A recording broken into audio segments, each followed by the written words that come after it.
Assalomu alaykum, hurmatli O'zbekiston Respublikasi Shavkat Mirziyoyev.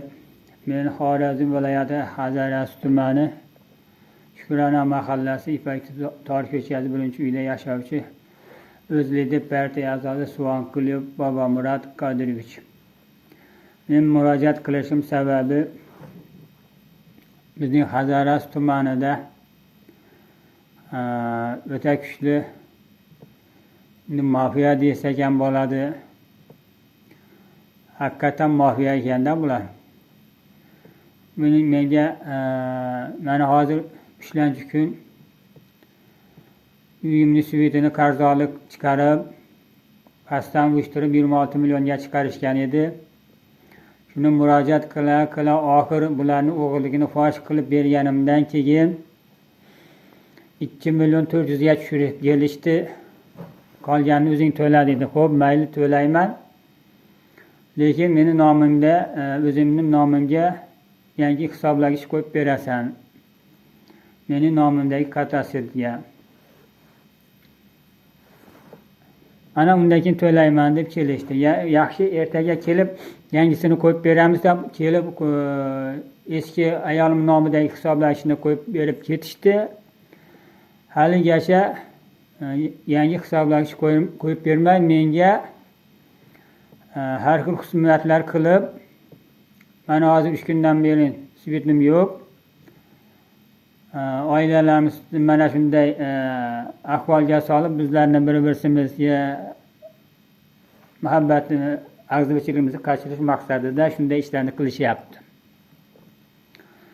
Hurmatli prezident, bu Hazarasi tumaniga kelib mana o'zingiz fuqarolarga murojaat qilganingizda 2026-yil korrupsiyaga qarshi kurashish dedingiz.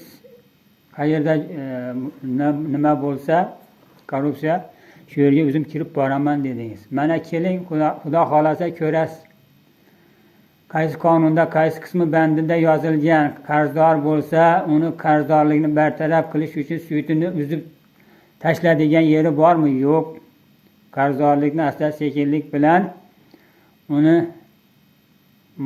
o'rganib, muammosini asta-sekinlik bilan to'lashga qonunda ko'rsatilgan. Lekin suyut uzilsin degan nimasi yo'q. Bular nima uchun shu ishni qilishyapti? Nima uchun bunga prokuratura, ichki ishlar va boshqa xodim tashkilotlari ularga chora ko'rmayapti? Nima uchun bulardan qo'rqishyapti? Men avvalam aytganman, Bahodir Norboyev Iskandar o'g'li Shovot tumanidagi mana shu odam meni yutib olgan binomni nomiga o'tkazib bermay, menga ko'p ishlarni qilyapti va buni to'dalari, ularning ham to'dalari mana shu mening mahallamga bizlarning avlodimiz otam Suvankulov Alla bergan Karl Marx charxoziga 18 yil raischilik qilgan. Mana shu odamning mahallasini avod qilish o'rniga bular shu yerni avod qilmasdan bu yerni dasturlarini ham pullarni uxlatib mana shunday ishlarni qilishyapti. Bu degani bizning Suvankulov avlodina bo'layotgan ishlar ekan bu. Bular shuning uchun bizlarga mana shunday avlodimizga mana shunday ishlarni qilishyapti. Nima uchun shuncha yildan buyon bizlarning mahallamizga ajratilgan pullar vaqtida qilinmay boshqa mahallalarga o'tkazib yuborilyapti. Qonun doirasida buni tekshirib, prokuraturaga ham berganmiz, ichki ishlarga ham berganmiz, DXga ham berganmiz. Xudo xolasa buni o'rganib, bizlarga buni hal qilib berishlarini so'raganmiz. Haligacha hech qanday chora yo'q. Mana shunday murojaat qilib chiqsak, bizlarga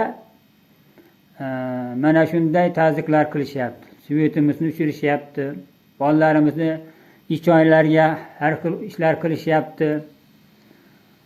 Shuning uchun sizdan iltimos, bu gaplarni yaxshilab o'rganib, mutaxassislarni va qo'l ostingizdagilarni olib kelib, mana shu korrupsiyaga barham berishingizni buni isbotlab men sizga beraman. Buni yo'lga qo'yib, haqiqatni topib, bizning mahallamizni obod dasturidagi pullarni joyiga qo'ydirib mahallamizni ta'mirlashlarini so'rayman. Sizdan iltimos, sizni kutamiz. Hurmatli prezident, biz sizni hurmat qilamiz va buni sizga murojaat qilyapmiz. Nimagaki bizlar sizga bungacha murojaat qilishimiz sababi yozma ravishda yozgan murojaatlarimiz hech qanday amal bo'lmayapti. Shuning uchun mana bu ommaviy axborotga chiqarib sizni eshitishingizni va shuni ko'rishingizni istadik. İşleringizga omad 2026-yil, 2025-yildan ham omadli yil bo'lib, qila olmagan ishlaringizni mana shu yil 2026da amal qilishingizni Allohdan so'rayman. Ishingizga omad. Kutamiz sizni, hurmatli prezidentimiz. Sog' bo'ling, omon bo'ling.